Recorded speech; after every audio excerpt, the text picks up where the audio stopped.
नमस्कार, मैं हूं आपके साथ गुरविंदर पन्नू और आज का इंटरव्यू आपके लिए बेहद देखना ज़रूरी है क्योंकि आज मैं उन तमाम मुद्दों को लेकर आपके सामने कुछ नया बताने जा रहा हूं जो हर एक माँ बाप के लिए देखना बेहद ज़रूरी है। क्योंकि अब उस होड़बाजी में आप गुजर रहे हैं। अब स्कूलों में एडमिशन को लेकर वो हाहाकार मची है जहां पर एक माँ बाप के लिए एक स्कूल का चुनाव करना बहुत बड़ा एक संकट हो गया है। यूँ कहें आप, माँ बाप के सामने एक सबसे बड़ी चुनौती है कि वो अपने बच्चे के लिए अगर किसी स्कूल में एडमिशन दिलवाने की सोच रहा है तो सोच में उसके सामने इतने सारे विकल्प खुल गए हैं कि आखिर वो उनका चुनाव कैसे करे। चलिए, के हरियाणा आपके हर ख्वाब में आपके साथ है और आज का विषय भी बेहद खास है क्योंकि एक माँ बाप के लिए सबसे बड़ी चुनौती है कि आप बच्चे के लिए स्कूल का चुनाव कैसे करें। हर शहर, हर गली, हर गांव, हर नुक्कड़ पर कुछ नए नए स्कूल खुल रहे हैं। अच्छी बात है, शिक्षा का प्रचार प्रसार होना चाहिए, लेकिन क्या वहां पर भरोसा करना ठीक है, जायज़ है? ये सबसे बड़ा अहम आज का सवाल है। आज मेरे साथ एक बहुत ही विशेषज्ञ, बहुत प्रसिद्ध विशेषज्ञ हैं जिनका इस पूरे एरिया में, सिरसा ज़िले में नाम है, जो नामी ग्रामी चेहरा है। मैं आपसे उनसे आपको मैं मुखातिब करवाऊँगा, लेकिन उससे पहले मैं आपके सामने कुछ बातें शेयर करना चाहता हूँ। स्कूलों की होड़बाजी में जो एडमिशन की हाहाकार मची है उसमें काफ़ी सारे सवाल खड़े हो रहे हैं और ऐसे सवालों के बीच में एक माँ बाप के लिए सबसे बड़ी उलझन ये भी है कि वो अपने बच्चे के लिए बड़ी उच्चतम स्तर की शिक्षा मुहैया करवाना चाहते हैं, या फिर यूँ कहें कि हर माँ बाप अपने बच्चे के लिए बेहतर स्कूल चुनना चाहता है। लेकिन सबसे बड़ा सवाल है कि आप अपने बच्चे का भविष्य चुनने से पहले कौन से स्कूल में उसको दाखिला दिलवाएं ताकि बच्चे कि जो सपने हैं वो साकार हो सकें।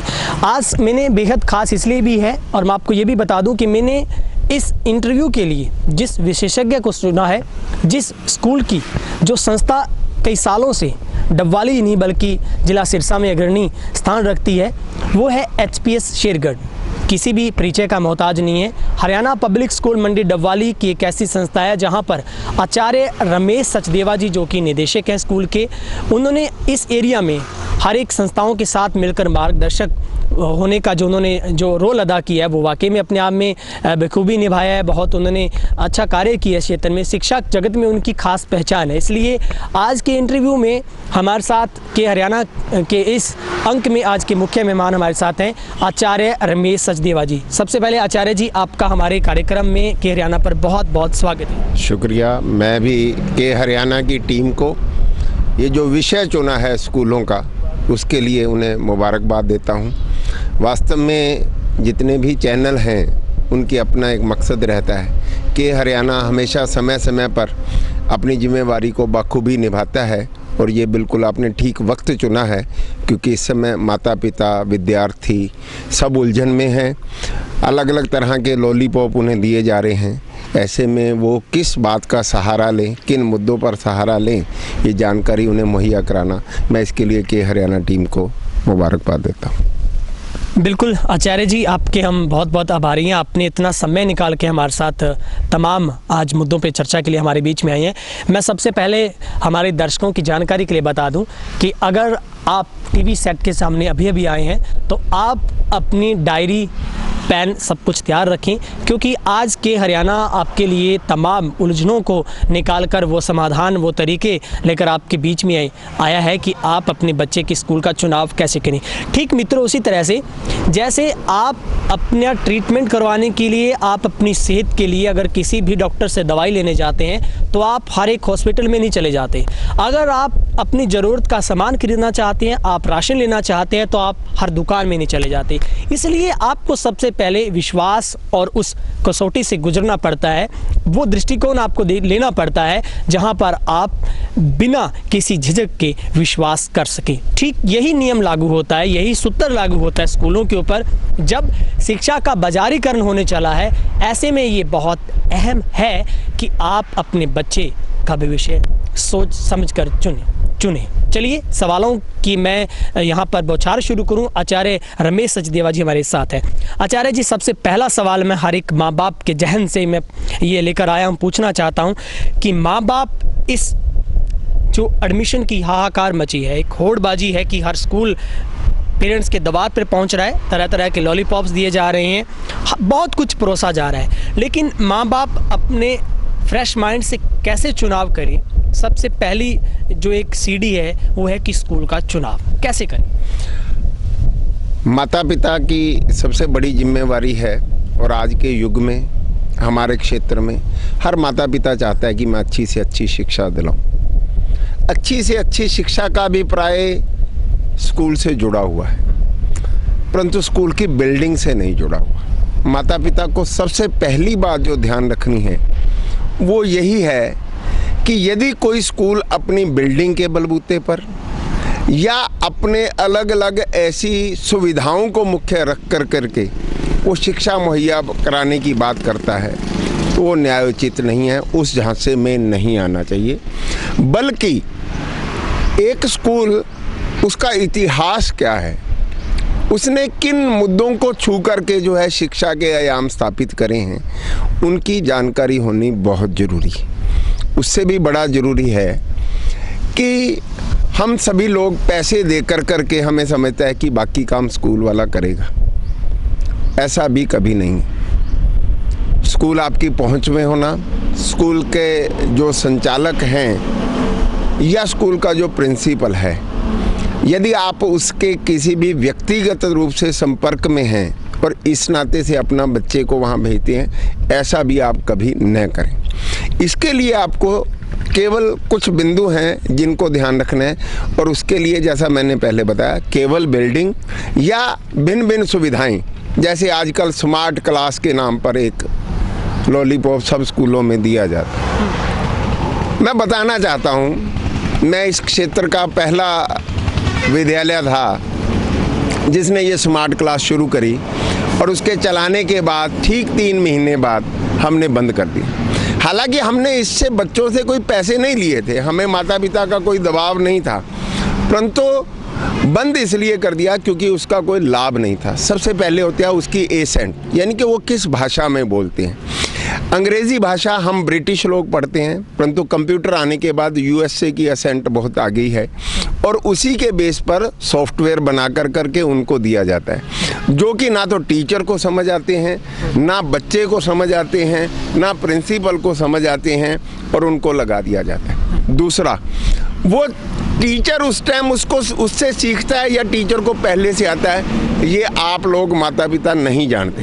होता क्या है, टीचर उस टाइम उससे सीख रहा होता है। हमारे टीचरों के पास घर जाकर करके वो सुविधाएं नहीं हैं, वो सॉफ्टवेयर नहीं है जिसको वो घर से लेसन तैयार कर करके आएँ। इसलिए सबसे पहले ये हमारे क्षेत्र में बिल्कुल भी कामयाब सुविधा नहीं। फिर ये सुविधा है क्यों? ये सुविधा बहुत ज़रूरी है।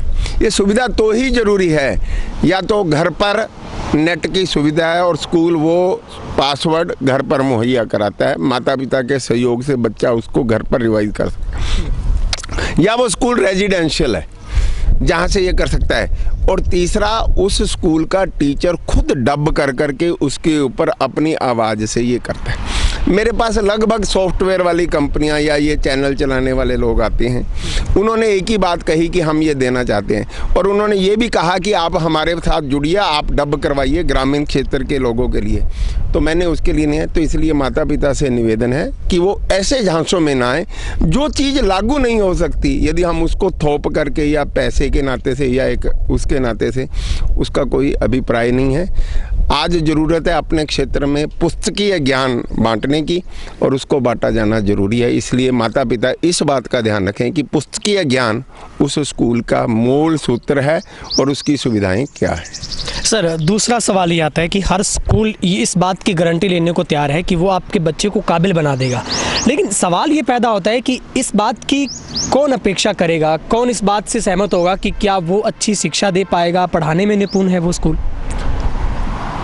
निश्चित ही स्कूल ये गारंटी करते हैं और वो गलत करते हैं।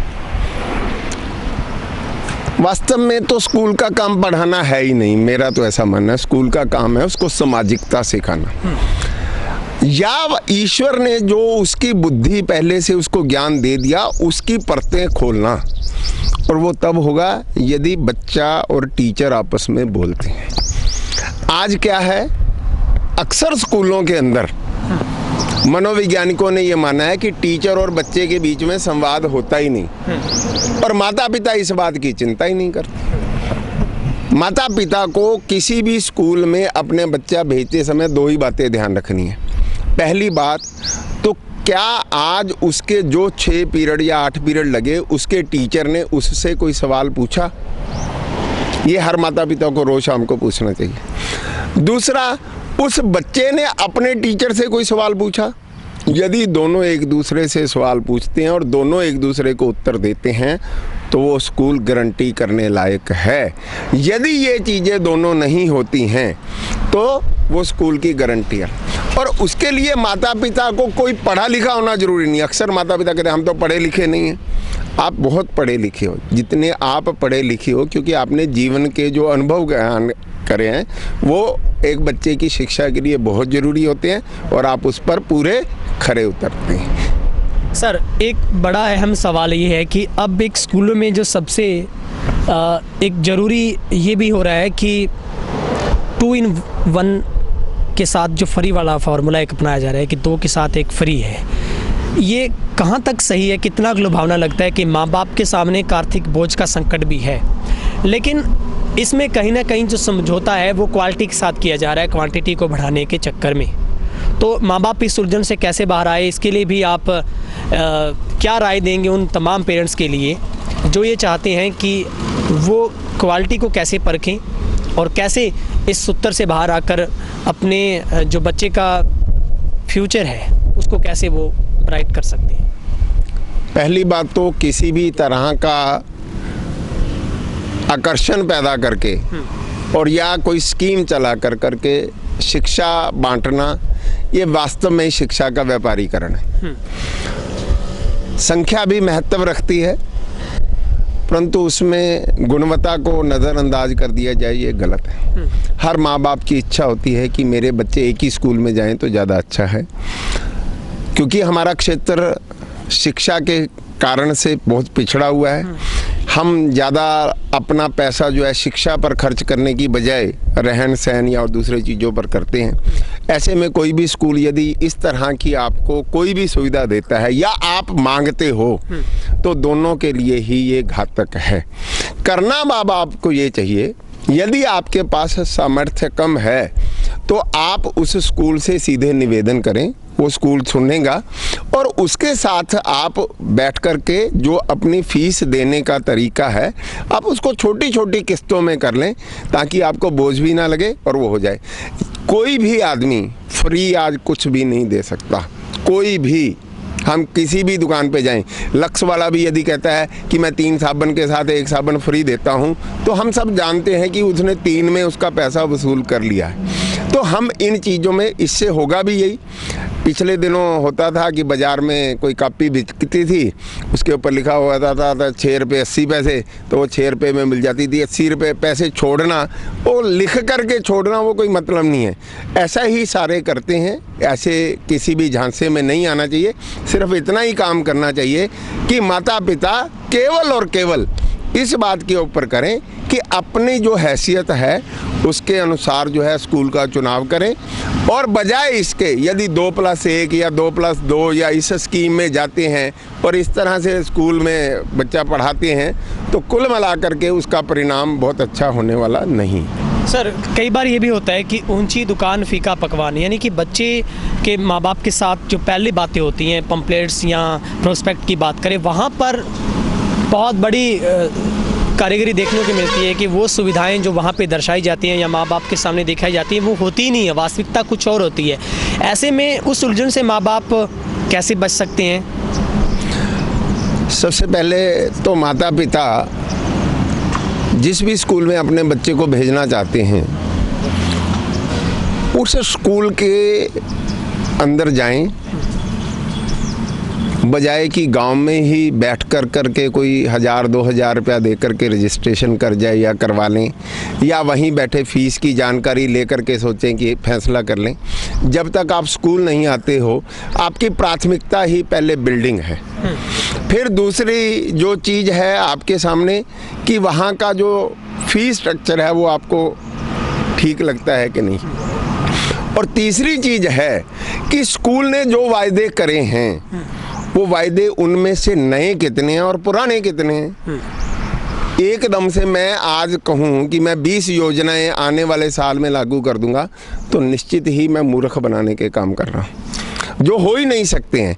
इसलिए पेरेंट्स को ये ध्यान रखना चाहिए कि पहले कौन सी सुविधाएं हैं और आगे क्या सुविधाएं उसमें ऐड करने वाले। एक और हर माँ बाप का एक सबसे बड़ा सवाल है कि जो स्कूलों में एक और जो नई चीज़ जो विधा शुरू करने की कोशिश की जा रही, लेकिन हकीकत में उसके पीछे का पर्दा क्या है वो अभी जानना ज़रूरी है। आचार्य जी, ये ज़रूरी है कि एक डिजिटल शिक्षा देने की बात कही जा रही है, उसी में कहा जा रहा है कि हम स्मार्ट क्लासेस शुरू कर रहे हैं, हम कुछ नया कर रहे हैं, हम ऑनलाइन पढ़ाने की ये ख्वाहिशें पूरी कर रहे हैं। तो इस क्या इसकी वास्तविकता क्या है कि डिजिटल पढ़ाई क्या है, स्मार्ट क्लासेज में क्या डिफरेंस है? क्योंकि माँ बाप को सबसे बड़ा लॉलीपॉप तो यही ना कि बच्चे के सामने ये विकल्प दे दिया कि आपको डिजिटल पढ़ाई करवाएंगे हम, लेकिन हकीकत में वो संस्कृति वो चीज़ें हैं ही नहीं। सबसे पहली बात तो डिजिटल एजुकेशन उनके लिए ज़रूरी है जो सेल्फ स्टडी करते हैं और उनको हर टाइम कोई ना कोई कंपटीशन में पार्टिसिपेट करना।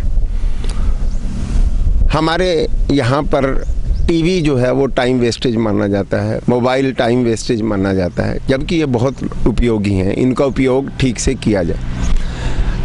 अब घर पर वैसी शिक्षा का माहौल नहीं होता है तो बच्चा क्या करता है, केवल मात्र देखता है, जिससे वो ज्ञान अर्जित नहीं कर पाता। उसके बाद जैसे हम कोई अखबार में भी खबर पढ़ते हैं तो कभी लेटर टू एडिटर नहीं लिखते, कभी फेसबुक पर कुछ पढ़ते हैं तो केवल लाइक जानते हैं, उसके ऊपर कमेंट करना नहीं जानते। तो ऐसे में वो सारी चीज़ें जो हैं टाइम बेकार करती हैं। हम अपना विचार व्यक्त करें और उसके अंदर पार्टिसिपेट करें, फिर तो वो गुणकारी हैं, अदरवाइज नहीं है। मैं भी यदि अपने स्कूल में या कोई भी स्कूल वो केवल दिखा कर करके वो सोचता है, जैसे कंप्यूटर एजुकेशन है, क्या वास्तव में कंप्यूटर कोई बच्चा सीख रहा है? कोई नहीं सीख रहा। उसमें गाने कॉपी करना, फाइल ट्रांसफ़र करना या ये करना, सिर्फ इतना ही सीख रहा है। जैसे इस बार हमने भी एक प्रयास करा है, मेरे कंप्यूटर टीचर जितने भी आते हैं तो मेरा उनसे एक सवाल होता है कि कंप्यूटर क्यों पढ़ाना चाहिए। इस बार हमने ये फैसला करा कि कंप्यूटर पढ़ाना है तो बच्चा जो है वो अपनी सारी कॉपी इंग्लिश की, साइंस की, सामाजिक की और कंप्यूटर की कम से कम वो हाथ से नहीं लिखेगा, वो टाइप करेगा। यदि तो वो करता है, यदि वो घर का डाटा बनाता है, एक्सेल फाइल जो सीखी है उसने उसमें घर में उसका रिकॉर्ड बनाए, फिर तो वो कंप्यूटर शिक्षा लेने का भी फायदा है। यदि वो उसको प्रयोग ही नहीं करता तो केवल शिक्षा बांटना जो है और या ये लॉलीपॉप देख करके एडमिशन बनाना, इससे कोई फ़ायदा नहीं है। वहाँ की वो प्रैक्टिकल उसको कितना करना चाहते हैं या कर रहे हैं, माँ बाप इस बात का ज़रूर ध्यान रखें। सर, ऐसी कोई जो मुख्य बात जो आपका एक बहुत बड़ा एक बीड़ा रहता, अक्सर आप उठाते रहते हैं कॉम्पिटिटिव, चाहे वो एग्ज़ाम की बात हो या फिर ऐसी कंपटीशन आप बहुत बड़े लेवल पे करवा चुके हैं, मुझे लगता है जिला सिरसा के इतिहास में ऐसा पहली बार जो पूरा श्रेय वो आपको ही जाता है। लगता है आपको इस दौड़बाजी के अंदर, जहां एडमिशन की दौड़बाजी और एक से एक लुभावने जो परोसने की जो विधाएं दी जा रही, उनमें से क्या माँ बाप को ये सोच रखनी चाहिए कि उसका बेटा IAS बनने की सोचे, वो अच्छे अच्छे एग्ज़ाम की तैयारी करे, तो ऐसे में वो कैसे स्कूल का चुनाव करें? सबसे पहले तो जो जैसे हमारा स्कूल CBSE से एफिलेटेड है, ख़ास तौर पे CBSE के जितने भी एफिलेटेड स्कूल हैं, हरियाणा भी लगभग उसी पैटर्न पर आ गया है, हरियाणा बोर्ड भी, कोई बोर्ड में बहुत ज़्यादा फ़र्क नहीं है। तो उन्होंने जो शिक्षा की नीति बनाई है तो वो वास्तव में बनाई यही है कि बच्चे की स्किल डेवलपमेंट हो और बच्चा जो है वो कम्पिटिटिव नेचर का बने। इसके लिए स्कूल में प्रतियोगिताएं होती हैं, ओलंपियाड्स होते हैं, भिन्न भिन्न चीज़ें। अक्सर माँ बाप सोचते हैं कि इसमें पैसा क्यों लगाएं, काम तो 10वीं का ये नहीं है।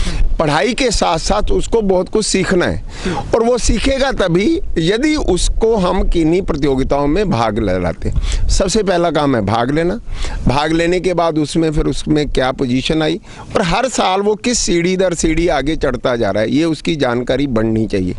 और उसके लिए ये ओलंपियाड्स करवाए जाते हैं। जैसे अभी पिछले साल वकैब चैम्पियनशिप कराई तो इंग्लिश में इंटरेस्ट इनकलकेट करा, बहुत अच्छे परिणाम आए। बहुत स्कूलों के, अन्य स्कूलों के भी बच्चों ने भाग लिया। इस बार हमने मैथ्स के ऊपर रखा है कि गणित विषय को ऊपर लेकर के जो गणित के खिलाड़ी हैं, अंकों के खिलाड़ी हैं, वो आगे आएँ। जब वो आगे आएंगे और इसको भाग लेंगे तो उनको एक फॉर्मेट समझ आता है कि आखिरकार हमने किसी कंपटीशन में आगे जा कर के तैयारी कैसे करनी है, और फिर वो तैयारी करते हैं, उससे उनको लाभ मिलता है। और माता पिता को हमेशा ही इस बात की चिंता करनी चाहिए और ये लाजिम करना चाहिए कि स्कूल में ही नहीं, कहीं भी कोई प्रतियोगिता होती है, हमारा बच्चा उसमें भाग जरूर ले। उसमें ना तो बच्चे को परखें, ना स्कूल का मूल्यांकन करें, केवल और केवल अपने बच्चे की गुणवत्ता का विकास, ये मुख्य मुद्दा होना चाहिए। सर, आपने बहुत ही बेशकीमती समय निकाला। आखिर में आपसे पूछना चाहूँगा, आप उन तमाम हमारे दर्शकों के लिए, तमाम उन बच्चों के पेरेंट्स और बच्चों के लिए क्या संदेश देना चाहोगे? सभी माता पिता गांव खेती से जुड़े हुए हैं हमारे क्षेत्र के, और वो वहाँ स्प्रे करना तो नहीं भूलते, पर बच्चे की ओर ध्यान नहीं देते। वो सुंडी तो स्प्रे से मर जाएगी, बच्चों को कोई ऐसी सुंडी लग गई तो उसका कोई इलाज दूर दूर तक नहीं होता। पहली प्राथमिकता बच्चे, उनकी शिक्षा, उनका स्कूल में जब भी जाने का मौका मिले, स्कूल जब भी बुलाए वहाँ जाना चाहिए। और टीचर से वही 2 सवाल कि मेरे बच्चे ने आपसे पूछा कि नहीं, और आपने मेरे बच्चे से पूछा कि नहीं। वो एक मशहूरी एडवर्टाइजमेंट सब देखते हैं, तेरी साड़ी मेरी साड़ी से सफ़ेद कैसे, बजाय इसके यही कि तेने मेरे बच्चे से पूछा कि नहीं, मेरे बच्चे ने तेरे से पूछा कि नहीं। दोनों आपस में बोलते हैं। इसको आधार बना करके स्कूल का चुनाव करें, इसी को आधार लेकर के बच्चे को शिक्षा के लिए तैयार करें, और इसी को आधार लेकर के उसके सपने जो हैं या अपने सपने जो हैं उसको साकार करने के लिए आगे बढ़ें। आचार्य जी, बेहद शुक्रिया के हरियाणा से बातचीत के लिए। धन्यवाद, बहुत बहुत शुक्रिया के हरियाणा टीम का। Thank you. ये तो था आज का हमारा खास कार्यक्रम, स्कूल का चुनाव कैसे करें। तो दोस्तों, अब सोचना भी आपको है, विचारना भी आपको है, क्योंकि बेहद बेशकीमती समय यही है कि अब आप अपने बच्चे के भविष्य का चुनाव कैसे करें। ठीक है दोस्तों, आपको तब तक नींद नहीं आनी चाहिए जब तक आप अपने बच्चे की पहली मंजिल की शुरुआत नहीं कर देते, अर्थात आप उसके लिए अच्छे स्कूल का चुनाव नहीं कर लेते। आप इस होड़बाजी में थोड़ा दिमाग से काम लीजिएगा, और आचार्य रमेश सचदेवा जी ने भी आपको बहुत बारीकियों के साथ उन तमाम चीज़ों को बताने की कोशिश की है। और मैं भी ये चाहूँगा कि आपको ये इंटरव्यू आपके फ़ायदे के लिए, आपके उन तमाम सवालों की उलझन को हमने दूर करने का प्रयास किया है। और नेक्स्ट हम इंटरव्यू में भी कुछ नई बातों के, आपके तमाम सवालों के जवाब लेने की कोशिश करेंगे। फिलहाल आप देखते रहिए के हरियाणा। मुझे दीजिए इजाज़त, नमस्कार।